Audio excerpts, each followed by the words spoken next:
And then as we take a little bit more time to let other people join, I'm going to ask you a question in just a sec. And everybody just be ready to like pop questions in the chat, pop answers in the chat, because I'm going to have questions throughout. But I'm going to start by doing a little preview of the 3 days that are in front of us, then do a little bit of housekeeping before we get into like the juicy content for today. And today is one of my favorite days. So just as we let more people join, if they're going to, I want you to write in the chat, what brought you here today?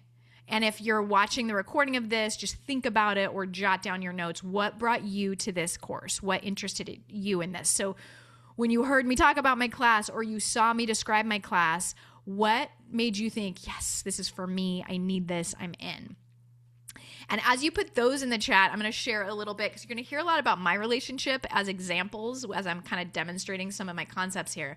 But I want to share like a little challenge and an update or something that's working and not working in our relationship. The thing we're working on right now is Max and I are working on how to have more time for like making music and rock and roll for him and art for me, while also having a lot of quality time for the two of us and not having things feel rushed. So we're like trying to figure out that downtime and together time. And then a current win for us is watching my husband interact with my daughter. She's 13 and she and I are super close. And I think that's maybe more common, but when I watch her with her dad, I'm like, oh, she gets like, she talks to him about everything. And it's really amazing for me to see a girl dad and a teenage girl together like that. So I'm like super grateful as I watch their relationship unfold. So in the chat, I see one of you's here for less friction and more spark, which is awesome. Spark is going to come from a combination of today and the third day, and the friction probably from a combination of all the classes, but our second class will really be on the conflict resolution, which will help with that. And then to help you feel closer to your husband and communicate better. And that is like so much around all 3 days is around that. Communication is really going to be in day 2 too. So a little bit of a preview of what we're working on.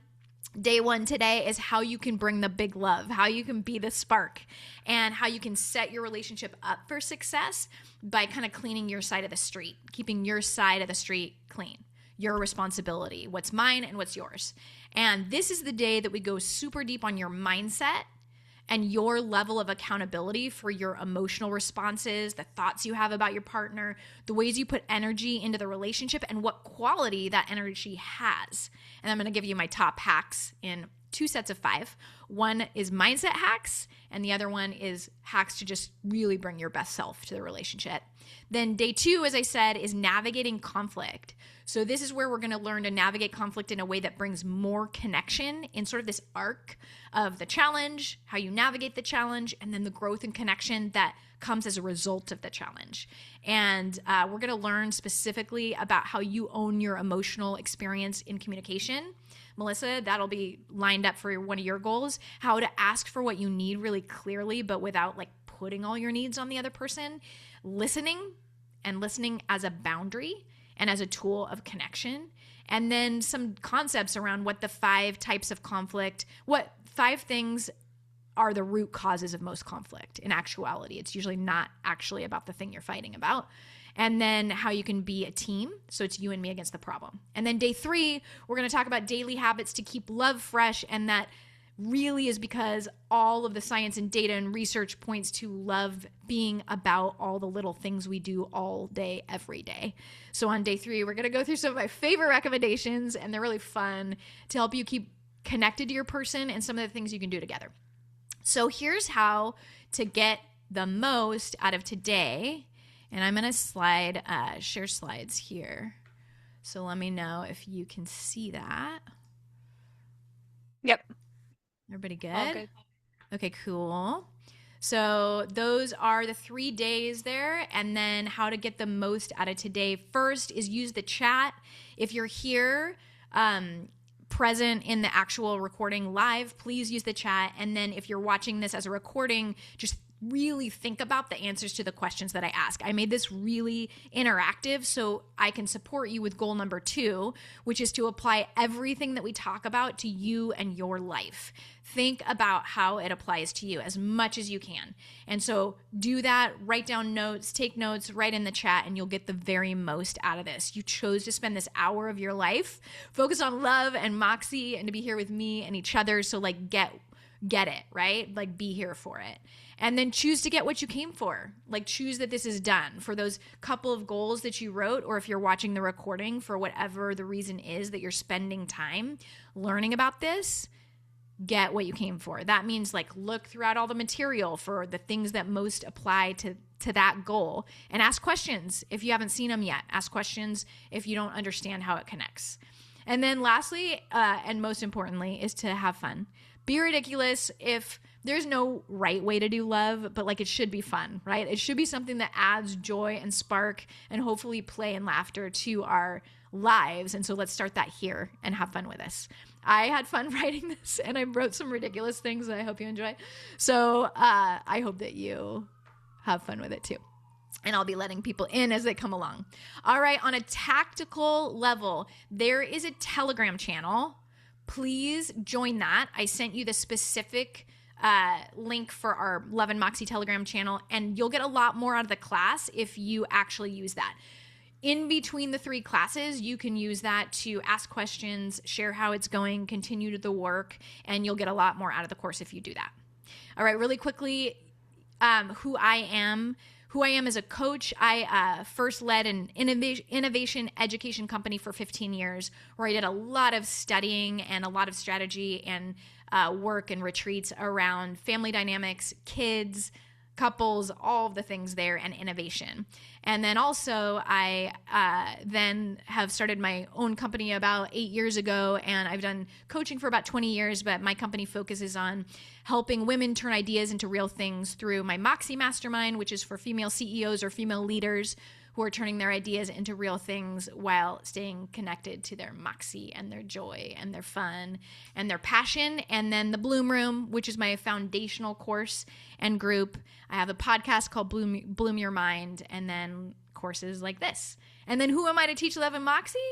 I live in San Diego with my 2 kids. They're 9 and 13.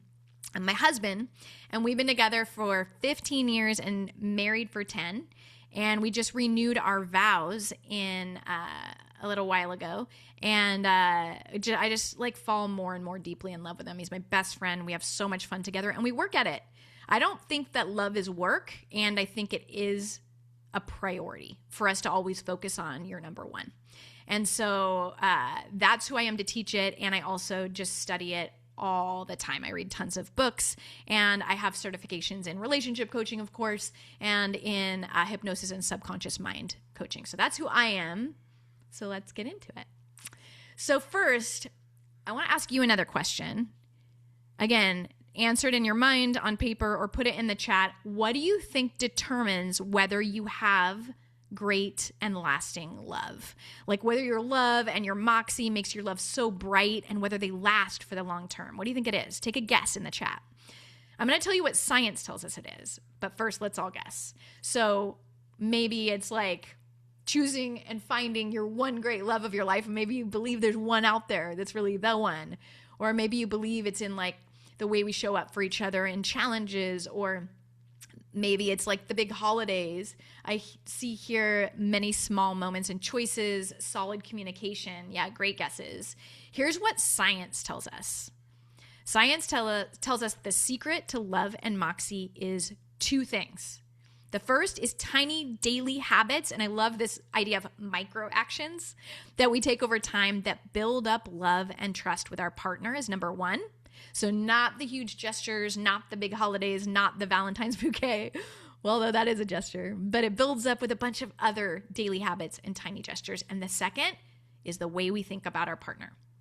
Because you and I know that our tiny love actions taken day in day, you know, if you've studied at all with me, you've heard me like a broken record, that they all come from our thoughts. Our actions are a result of how we feel. And how we feel is determined by how we think. So if we are vigilant and careful about how we think about our partner, our love is going to be that epic Princess Bride or more contemporary love story with us as the leading character story that we're dreaming of. So we're going to start this class with a lot of mindset because it is at the core. It's the epicenter of everything else we're going to talk about. And don't worry, we're going to talk about lots of actions to take and, like habits, daily rituals, all those things. But I want to start us at the epicenter, which is how we think. So before I do that, I want to tell you what your brain might do today. So I want to offer you a mindset approach one at a time, a hack that's tried and true that I use and that I use with my clients. And your brain might tell you immediately why this is not going to work for you. It's going to be like, but. And I promise you that I have seen these things work time and time again. I use them in my own life day in and day out. So I want to just ask you to have fun with this. So if your brain says, but, this isn't going to work, just for today, the next 3 classes, tell your brain, well, let's just try this on just for fun. Let's just play with this idea and how it might apply to my relationship too. Okay? And I also want to acknowledge something huge before we get into the content, that small course corrections and little tiny changes matter so much over the course of time. So little 1 degree, 1% changes are all it takes. So if you just take one thing from this class and start applying it, when I think about that 1 degree turn, right? If I think about like a boat or a car and it's like going in one direction and then it turns a little bit, it's going to end up in a totally different place eventually, right? With just 1 degree. So just remember that I'm going to share all kinds of stuff, but all you need to do are a couple things and they build up over time. And your relationship can completely change with just a few tiny habit changes. Okay, so you ready to get into it? I see you. You're ready. Hi, Chloe. All right. So number 1, the very first thing I want to talk about is that your relationship with another person will always match the quality of your thoughts about that person. So that's where we just started. Depending on how we think about somebody, we create a whole chain reaction that looks like this. When you have a thought about your partner, it creates a feeling in your body. So you can see the regenerative thought cycle over there on the right. Your partner is the circumstance, and you have a thought about them. It creates a chain reaction, creates a feeling in your body, and that feeling drives how you act toward them. And then those actions become the space between you because your partner experiences you through your actions, through your behavior. And they then interpret your behavior through their thoughts and feelings. So the quality of the relationship that they have with you depends on their thoughts. And that cycle continues back and forth between you. All right? So if your thoughts about your partner are focused on all the things that are annoying, and we all go there, right? All the hard stuff, the conflict, the ways they let you down or they don't measure up, your feelings are going to be anger, resentment, disappointment, alienation. You get it? And your feelings and actions are going to reflect that. But if your thoughts about your partner, if you're disciplined and you're basing them on things that you appreciate about your partner, compassion for them, for what they're experiencing, intentional focus on what's special about them, what you care about them, and the commitment that you have to the space between you, then you're going to keep it clear and clean, your side of the street. And that's going to show up in your tone, in your body language, and your actions. So your thoughts determine the feelings in your body, the way you show up, and ultimately the quality of the relationship, which will always prove your initial thought about your person true in some way. So some of us might be like, oh, crap. Like thinking about the thoughts that we sometimes have about our partner, but we're all human. Our thoughts go all over the place. We are not here to be perfect. There is no perfection. We're not looking for that. We are just trying to generate more accountability and more awareness here. So today we're going to start by you looking at how you're thinking about your partner and making a few shifts in that perspective. And I want to tell you one more thing that I've seen time and time again, whole relationships shift with just one person. It's nice when it's both. It doesn't have to be both because it starts a chain reaction. I'm going to show you some examples of that. So we're going to start right now with 8 of my favorite mindset tools, actually 5 of my favorite mindset tools, and then 5 more favorite tools around keeping your side of the street clean.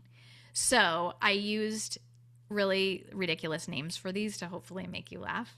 And also because they're like mnemonic devices for me when I'm like, oh, that's the mindset and it has a silly name or a memorable name. It really helps me. So I started them like that. But before we go there, I want you all to think about the person that you're going to be focused on today.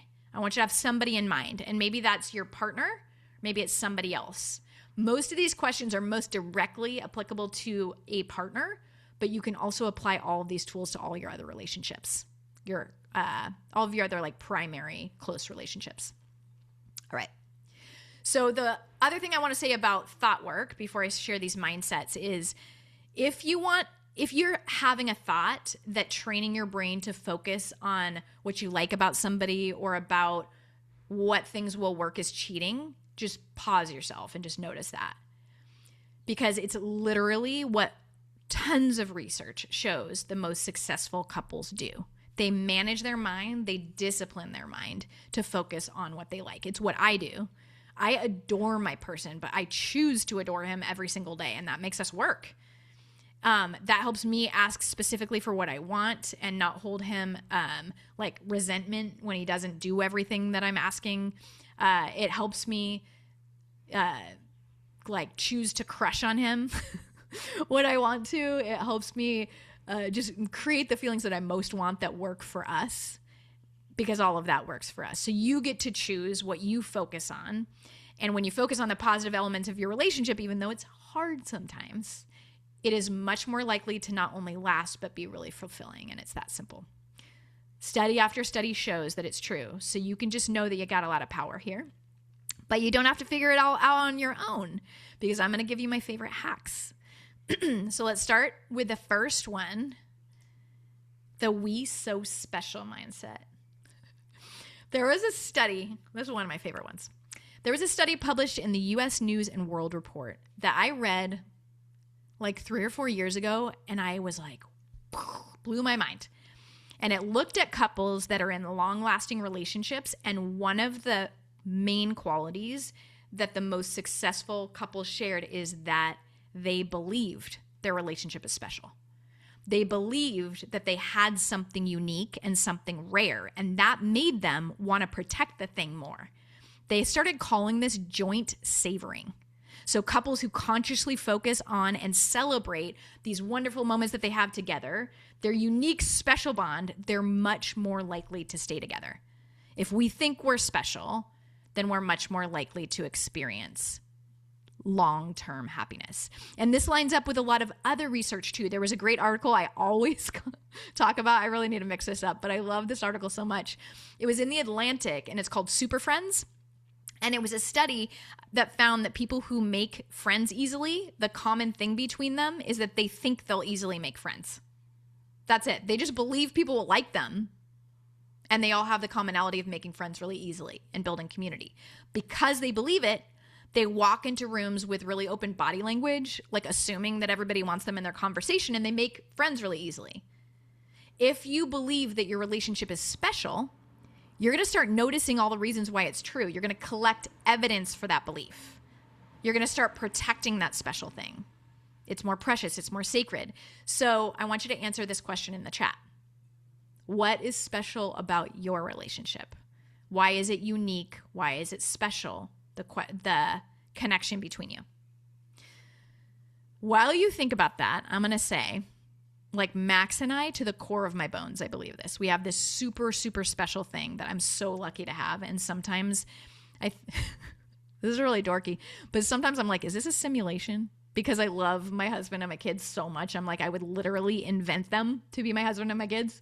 And I feel like he's this rock star builder and I'm this painter thought leader, and we just make everything with our hands, and we laugh a lot, and we love the living shit out of each other and our kids. I'm obsessed with our story because I choose to be. I tell it in a way that's accessible for me. So if you're going like, I don't know what our story is, I can't think of it, you got to create it.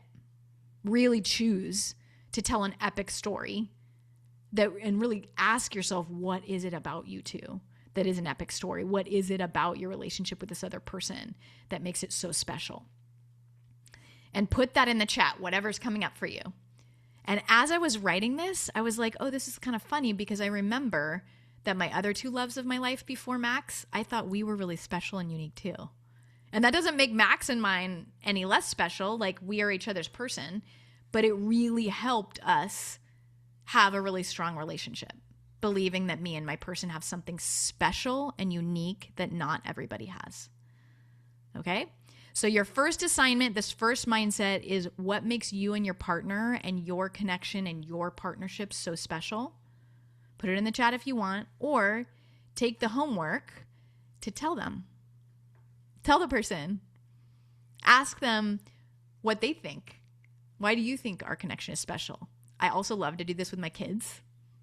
Why is our connection so special? I will do it with my mom, with my best friends.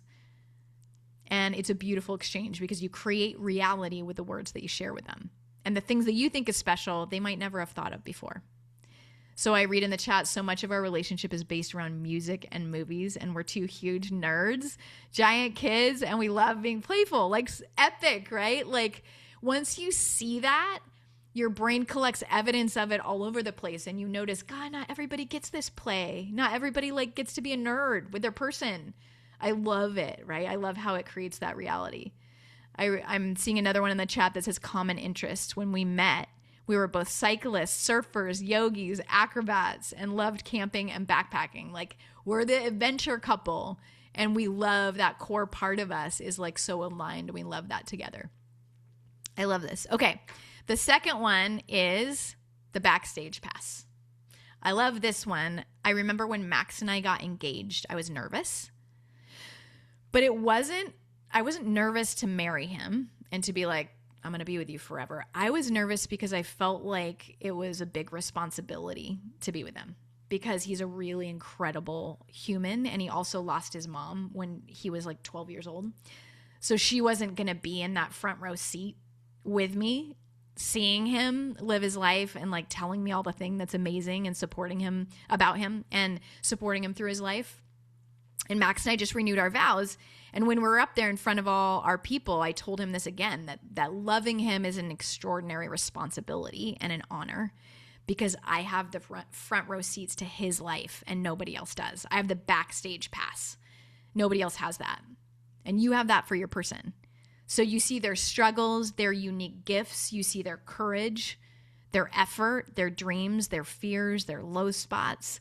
And if you don't see it, nobody does. Because you're the one with the VIP pass. You're the one that sees them from the unique up close front row seat. And again, this can apply to your daughter or your spouse or your best friend or your parent. Nobody has the view of them that you do. So acknowledge that front row seat. Witness them, learn about them like nobody else gets to. And you can amplify the good things that you see and show them their effort when things are hard by saying this stuff out loud. That's a big responsibility. And one of the most loving things that you can do for other people is to see them. Everybody deserves that. So maybe put in the chat or write down, if you're doing this reflection offline and not live, what do you get to see about your person that nobody else gets to see? We get to know them so well and show up for them. What makes them feel loved? What lights them up? What makes them feel supported? Not in the way that we want to be loved, but in the way that they feel loved most strongly. That's another fun thing about the front row seat is we get to see all of that like a science experiment over time that we get better and better at seeing. We see all of their highs and lows and we get to see those amazing moments. So just in case you're not doing this about your partner, I am my mom's only daughter. So I have a special vantage point and I take it seriously. I got to let her know the girl mom things that the boys are not going to say. I'm my kid's only mom. I'm my partner's only partner. So if I don't care about the cool stuff he's doing, the music he's making, or whatever he does, then nobody else is really going to bring that up. I see somebody writing in the chat that what they see is how hard he works to help others. We were at our vows, and one of the things I said in the vows was I was talking about how at home Max is always doing laundry and washing dishes, and people can see that he's an incredible woodworker, an incredible musician, and a cool guy. but they don't get to see the 1,000 tiny acts of service that he does all day, every day. So saying that out loud made other people get to see that about him, and it makes him kind of more fully embraced and realized in other people's vision, and he feels seen himself. So I see another one, how hard he works at a job he absolutely hates, but does it anyway to support us. Yeah. And how truly silly he can be when he's just with me. I love that. Oh my gosh. I feel like that part of the backstage pass is so amazing. The stuff that we share just with our person, like the silliness or the jokes, all of that is just so, so beautiful. All right. So your homework for this one is, how can you take that responsibility a little bit more seriously of the backstage pass? How can you say out loud the things that you see that only you get to see? And I have those here. You can take screenshots, of course, of any of these slides if you want to. So how can you witness your partner and your people a little bit more fully? All right, to the next set. One of the most powerful habits that you can build is simply this. It's looking for what you like. We talked at the very beginning about this. Your brain's going to find whatever you train it to find. And if you look for flaws, you'll find them. If you look for things to love, you're going to find those too. So I'm going to break this one, because it's such a big one, down into a few different tools for you to help you intentionally notice your partner. But to start, you can always tap into this with one question by asking yourself, what made me fall in love with them in the first place? And the Gottman Institute, I don't know how many people are familiar with them, but they're like my favorite love scientists that studied couple after couple in this thing called the Love Lab, and I'm going to bring them up a couple times in this course. But they say that you can ask yourself this question as many times as you want, is to tell the story of what made you fall in love with your person, because it brings all of those original reasons back. All right, I'm going to share the first version of looking for what you like, which is the Nancy Drew. Does anybody else know who Nancy Drew is? My mom was, okay, good. My mom was telling my daughter about how she used to read the Nancy Drew novels, and I was like, ooh, first female detective. And my mom was saying how big a deal it was that all the detectives were male. So when Nancy Drew was this badass female detective, it was like a really big, empowering thing for her. And I was like, she needs a spot in my work. So the Nancy Drew mindset is to look for everything that your partner does that you're grateful for. Like Nancy Drew would with her magnifying glass. Observe them. Even just for a day, observe your partner and notice all the things they do to make your life a little bit easier, take care of kids or pets, take care of themselves, and then say thank you as often as you can for as many things as you can.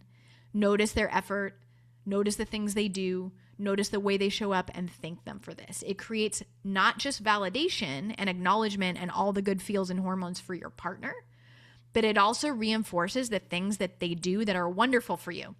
We are more likely to repeat the things when it makes a difference to somebody else. We know our effort's seen and we know it matters, so we keep up the effort. It also does amazing things for your brain and your system.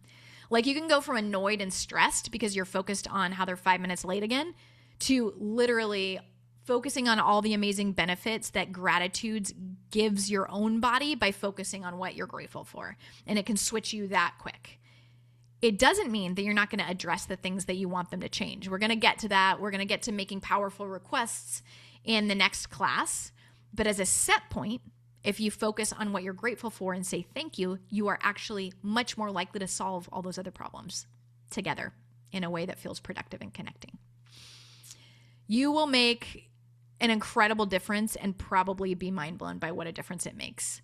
Many couples avoid saying thank you because they think it detracts from all the things they're doing.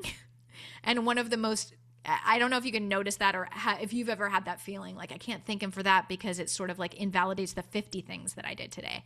I see it in couples all the time because it's one of the most common fights that couples have is how much I'm doing. Especially couples that are supporting family members, kids, elderly, whatever. It's like, yeah, but how much I'm doing, and we're all doing so much in most cases. And ironically, when you start thanking your partner more, something incredible usually happens. They usually start tapping into their gratitude for you too more. One of my amazing clients wanted her partner to say thank you more. And so we worked on her starting to say thank you. And it actually took on this ripple effect in her home environment. We're going to talk a little bit more about this in the second half of my tips around going first. But this is an incredible way to just say thank you for as much as you can, as a way to just validate that you're both doing so much and see where that ripple goes. So your homework is to practice the Nancy Drew mindset, be an observer, notice all the ways your partner shows up for themselves, all the tiny little steps, all the ways they show up for you and anyone else in your life. And then say thank you as much as you can. All right, the next mindset is the super fan mindset. Again, one of my favorites. This is like becoming obsessed with your partner, or just connecting back to the things you love so much about them. And here's some tips for how to bring that feeling into yourself, because your brain has an 80% negativity bias. And 95% of your brain is happening unconsciously under the surface. Your thoughts are happening and they're automatic. So you're naturally going to detect threats and look at the negative, and you're naturally going to see the things that you're annoyed by. And you're not the problem there. That's how our brains are designed. So we want to get ahead of that. And the way that you can do that is by making a list of things that you love about your partner. What do you love about them physically? They're all up on this slide. I love Max's eyebrows, weirdly. I really love his eyebrows. I love his dimples. I love the inside of his elbow. Is that the weirdest thing you've ever heard? I was trying to figure out why, and I think it's because he plays guitar, and it's like his elbow is like part of what strums. I don't know. I love it. And I just like his clothes and his style. What do you love about their personality? You can put any of this in the chat. Put what you love about them physically, what you love about their personality. I love how Max looks kind of intimidating, but he's to other people, but he's like a big lover inside. He's like just such a softie. And so, oh my gosh, he's really tall and he doesn't smile that much. And so sometimes people feel like he might be gruff and he's just not. What do you love about the way they show up in the world? I love that he does not bullshit. He is like super honest. And if he's annoyed by someone, he'll just walk away. He will not have it. I love how much music and woodwork he makes. I love how he prioritizes our family. So what do you love about your person? Literally list it out. Here's what happens when you make that list. And I put this question, what made you fall in love with him, on there too. When you make the list, you remind yourself of all those things, and then your subconscious bias kicks in the day-to-day, and you notice those things that are on your list more. I also recommend making one about yourself, because the same thing happens. This is something I often do with clients when they're in a little bit of a rougher, darker spot. If you list the things you most love about yourself, you're going to see them more. You're going to notice them. You're going to collect evidence for all of them. So I ask myself what I love about my husband all the time, and I intentionally generate feelings of attraction, excitement, flirtiness in myself. I make myself have a crush on him. I even make myself feel shy around him sometimes because I like that. He's the only human in the world that I do that with, but I really like it. And those feelings just keep it like fresh and alive. So then you're going to use those super fan observations of your person to give high quality compliments. This is so research backed and so amazing because we tend to interact with our partners around the minutia of life, and the more time goes by that we're with them, the less we think they need to know those things. They know we love them, right? But when we can manage ourselves to be specific and detailed in our compliments, to tell them what impresses us, tell them what we respect about them, tell them how we appreciate them, it is an incredible force for our love. And that's keeping up your side of the street. One last mindset that I want to share is a little bit dark, but it really helps me sometimes, is I just think it's really easy to think we have forever with our people. But the truth is we don't know. Every day that we have with any of our people is a gift. And with our partners, we really tend to assume we'll just be with them forever. And none of us know. No time is guaranteed. So I take this Pilates class for my friend in the mornings, and at the end of it, she has this phrase she always says, to feel gratitude for just one more day on earth. And I always put with my loves in my mind at the end of that. I'm like, one more day with them, so that every day is like a gift that is not guaranteed. And the practice is to remember that with your people and to be grateful for every day that we have with them. All right, that's the 5 mindset hacks You can put in the chat if there's any specific one you want to practice between this and the next class on conflict management. 5, hopefully memorable with their ridiculous days, not so much this last, or names, not this last one so much, but the other ones. Now we're going to move into keeping your side of the street clean. And one thing I want you to do is jot down any questions that you have, because at the end we're going to have time for Q&A. Hopefully for a little bit of live coaching if anybody wants it, but definitely for Q&A. So jot down any questions, put anything in the chat if you want to write about which mindset hack you want to try this week. And we're going to go next into keeping our side of the street clean. All right. So we can think about our relationships like a bank account. And again, this works for our primary partner, but for all of our other relationships too. So every interaction with your partner is either a deposit or a withdrawal. So the energy that you put into your relationship should match the type of energy you want to get back out of your relationship. And oftentimes I will hear clients say, I just want, what's wrong? We're not connected. We're not flirty. We're not romantic anymore. And I just don't know where the spark went. And we all have that feeling sometimes. And when I ask them about those things they want, the flirtiness, the connection, the love, the touch, the caring, the questions about what is inside the other person's internal world in the day-to-day, all of those things, I ask them, well, what are you doing to create them? And we often find out that they're not doing those things. They're not touching. They're kind of turning away. They're not flirting. They're not taking the tiny acts of joy and service for their partner into account for themselves every day, because they've kind of been like, it just doesn't feel like that. I don't want to do that because it doesn't feel like that. So when we remember that micro actions in the day in and day out are what really create love, we got to think about how each one of those is a deposit into our relationship. And by thinking about the mindset of deposits and withdrawals, it can really help us keep our side of the street looking like what we want it to. So all we can control is our own thoughts, our own feelings, our own actions, the energy that we put in. So we got to match that with the energy we want to get out. Deposit all the good energy, and then we can start looking for that energy to come back to us.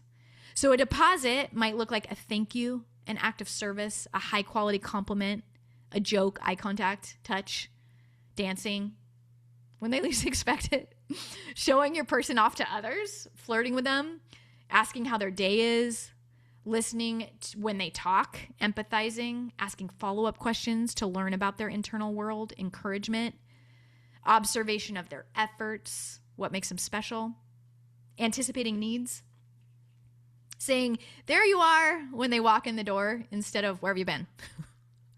A withdrawal might look like criticism, eye rolling, which is a big one we want to watch out for, or like head shaking when they talk, sharing a list of needs before connecting with them.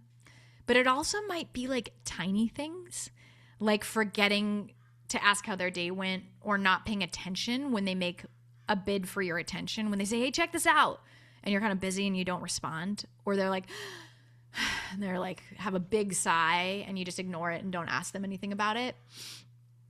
It might look like paying attention to everyone in the room, but not them, or thanking everyone, but not them. The Gottman Institute, which I told you I was going to reference a couple times, they did a big study on this.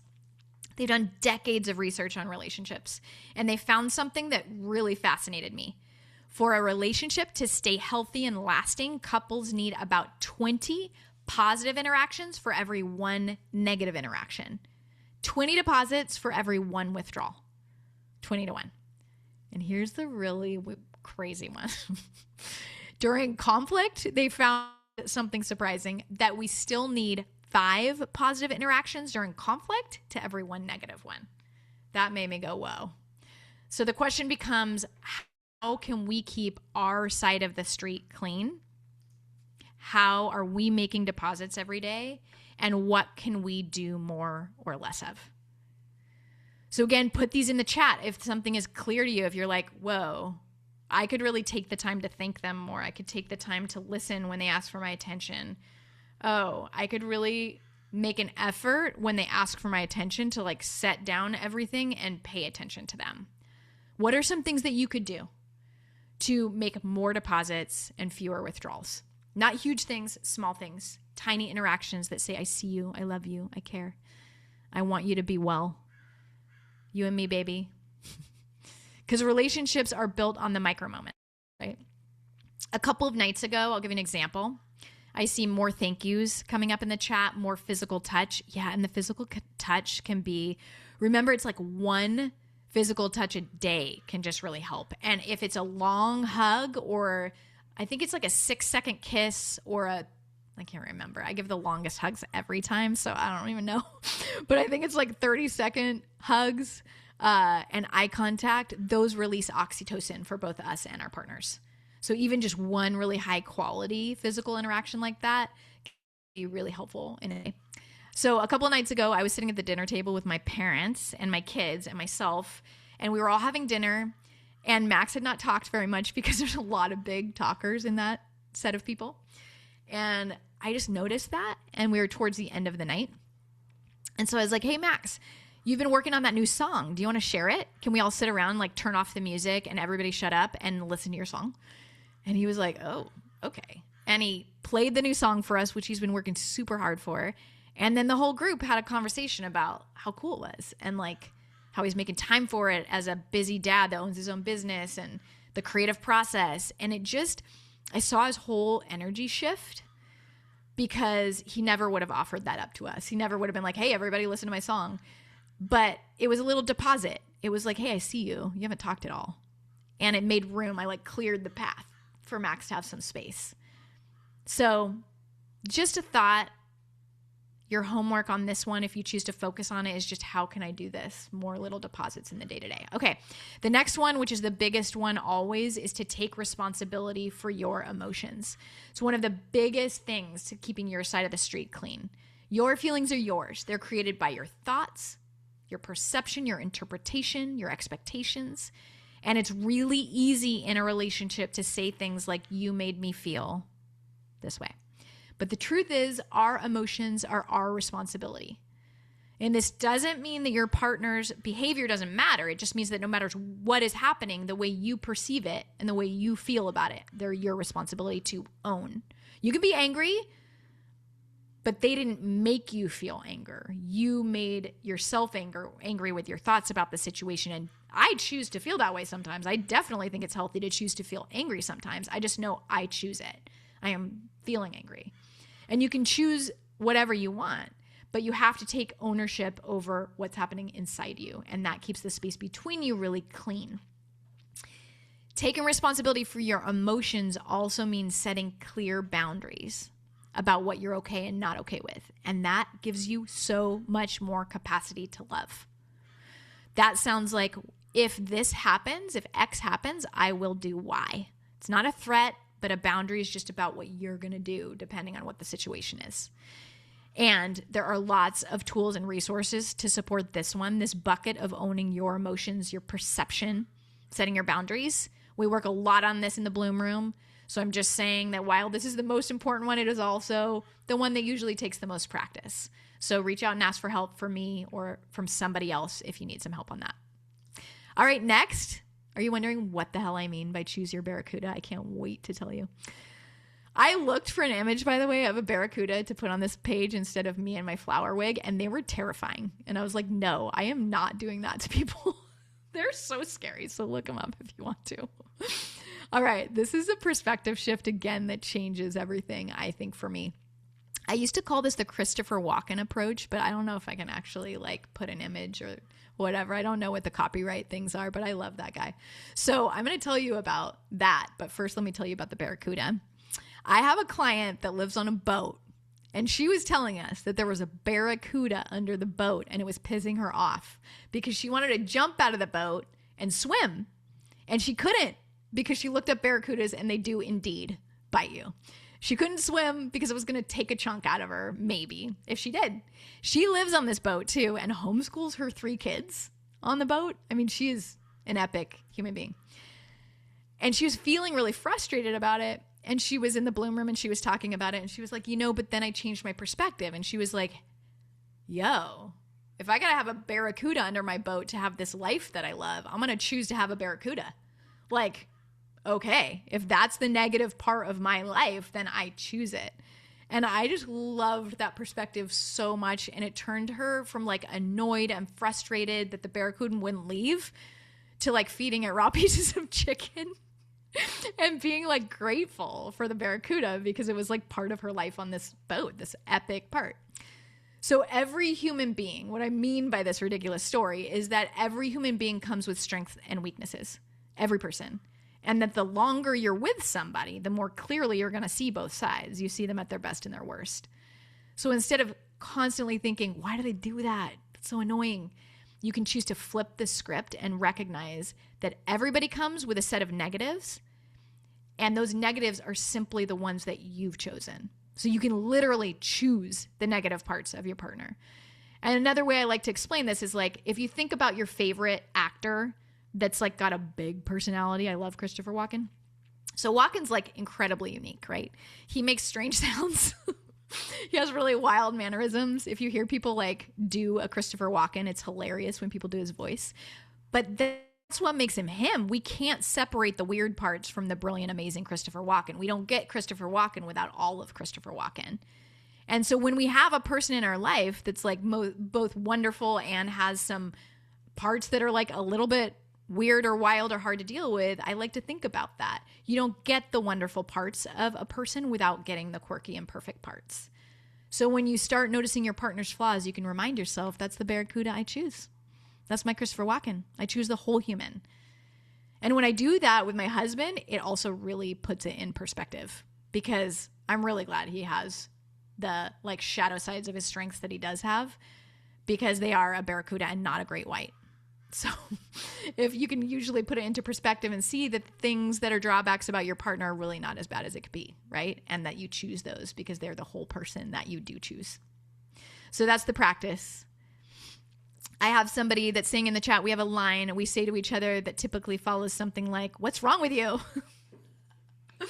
And the response is, I'm a conscious decision you made. I love that so much. I'm a conscious, you chose me. You chose this barracuda. I'm a conscious decision you made. That's so good. All right, next we've got two more, and then we're going to wrap it up with some Q&A. So think about if you've got a Q&A. So this one's really magic. If you want something from your partner, start by giving it to them. If you want more appreciation, more affection, more curiosity, more warmth, better listening, more flirting, more words of affirmation, you go first. Start by offering those things to them. Be the change you want to see in the relationship. It sounds simple, but when people actually try it, it's often really surprising when they come back and tell me about it. Because our energy with our partner is contagious and culture shifts really happen and start with one person. So you remember the story about wanting more gratitude and saying thank you to create that culture in the relationship and be gratitude and have all the good feelings and how that's infectious. Now, I also want to say, when I say this, yes, go first, but also I'm a big fan of just asking directly. So never use going first as a form of manipulation. That is not what I mean. Just use it to create the culture you're hoping for, to be the change you want to see and give what you want to get. Put the energy in that you want to get out. And I also highly recommend just asking for what you want, which is our last tip here. Be easy to love. Make yourself easy to love. Many of us walk around with a huge invisible list of expectations for how we want to be loved. And our partner actually doesn't see it. They don't get to read the list. So it's been talked about in many communities. It's like we have a manual in our head for what we want our partner to do. We have manuals for everybody around us for how people should drive in traffic and be in line at the grocery store. We have this like code that everybody should follow, but they don't get to see it. And with our partner, we have a really long manual for them. We expect them to maybe read the manual without ever reading the manual, to know what's on it, to anticipate our needs, and to behave the way that we hope they will, but they never get to see it, and we're holding them accountable to it. And then we feel disappointed when they don't do what we think they should do. and they're not acting in line with our manual. But that's totally human of us. It's okay. But once we see it, there's usually no turning back. When we see our manual, we have a choice, because an invisible manual that the person never gets to read is never going to work. It's not only not a good experience for them, but we begin to see how others have a manual for us, and we're like, that ain't fair. And then also it doesn't work. We don't get what we want. So ask for what you want. Make it easy for your partner to love you. Tell them what matters to you. Tell them what makes you feel loved. Ask clearly for what you want. I tell my husband, like, here's exactly what I want to do for Mother's Day, but I make it easy to do. That's the other part of it. And then I take care of myself and all the other things I need myself. So I ask him for all kinds of stuff. Here's a goofy example. I'm a tiny person with freckles and dimples and big eyes. And and I always have been since I was a really little girl. So when people gave me a compliment for my entire life, they have called me cute. They're like, you're cute. But I love being called beautiful by my husband because it makes me feel sexy and like a grown-ass woman, and not like the little like bowl cut freckle face bucktooth girl, that was like little one. I like to feel not like that when he talks to me. Cute is great, but I really love being called beautiful. So I just say it. Hey, can you call me beautiful more and cute less? And then you know what happens? He gets to say that and watch the amazing reaction that he gets out of me as I get all swoony or I get a little more sass in my step. And he knows he created that. He feels like, yeah, I did that. Because I just told him exactly what directions to follow. And of course, I'm not going to do that with all kinds of things, but like these little tips that we can ask our person for they're so fun. They make it so fun and sexy. And like, again, like with Mother's Day, I'm like, hey, can we do these 3 things? And then it just makes it easy for him to love me. So in the chat, put something that you could ask your partner directly for. How could you make it easier for your partner to love you? And again, if you're watching the recording and doing this with someone that's not your partner, what could you ask them for directly? And then I also want you to put in the chat if anybody has any questions coming up, because we're nearing the end of time and I have one more thing to share with you. Any questions, and I'll end with answering them. So think about your most important asks. Make them easy, make them doable. Ask for what you want, and then take care of the rest of your needs yourself. And then you're going to remove so much confusion from the relationship. It's not about people pleasing, by the way. It's not about meeting expectations. I'm all about your sass and your spark and your moxie. I'm just saying, I want it to be a good experience for people to love me. So I make it a little easier for them. And then a bonus last tip is if you do a morning meditation or a meditation at any time in your day. And here's the last time I'll ask anybody that has questions about any of these things. Questions like coaching, anything, or anything that you specifically want to practice, put them in the chat now so I have some time to read them. One last daily practice that I use is to visualize how I want the energy between us to feel. So when I meditate every morning, or when you're thinking about your relationship, or if you're meditating, imagine what you want the tone and vibe and energy to be like between you. I have a whole visualization that I do every single morning, and Max is in it. I see us greeting each other with warmth and playfulness and affection and admiration. I do that meditation every day. And I actually teach that in the Moxie morning, and I teach it in our foundations course, self-hypnosis. And I lead that at my retreats. With my morning visualization for myself, I do it. And what happens is when you visualize that energy regularly, something interesting happens. You start showing up that way because you're training your mind to create that experience, and you're training yourself to show up like that. And so again, you're cleaning up your side of the street, and you are being who you want to be to set the tone in your relationship. Okay, so morning meditation. All right, so these are some of the ways that you can create this tone, that you can have your side of the street really clean. You can set your relationship up for incredible strength and longevity. So we talked about how your thoughts shape your love, how to own your side of the street with your emotions, with all the different ways that you can think about your partner and your love, and how the two of you can build a relationship that keeps getting stronger over time. So the next 2 courses, in our next one, we're going to talk about something that every relationship faces and that isn't a negative thing, conflict. How we navigate conflict makes all the difference. And we're going to look at exactly how to handle conflict in a way that strengthens your love and connects you instead of weakening it. And then in the final session, I'll walk you through the daily habits that keep love fresh and alive and full of Moxie. All the ideas for play, touch, tiny acts of service, and ways to keep it flirty. So I will see you in class 2. I have one question here. The make yourself easy to love. Sometimes it feels hard to do this because I feel like I should know what to do and how to do it because we've been together so long and it makes me sad and feel unloved if he doesn't already know. So this one is hard for me. Absolutely. So when I think about that, I think about 2 things here. One is, what's the mindset work that I can do, that you can do about that feeling of sadness? How can you feel the sadness and allow yourself to process that emotion that I feel sad because he doesn't remember this already? And then manage your mind, think about how you can coach yourself to think about that in a little bit of a more helpful way. So some bridge thoughts that you might use for that might be, love is a long journey and we always, like every person has a different skill set.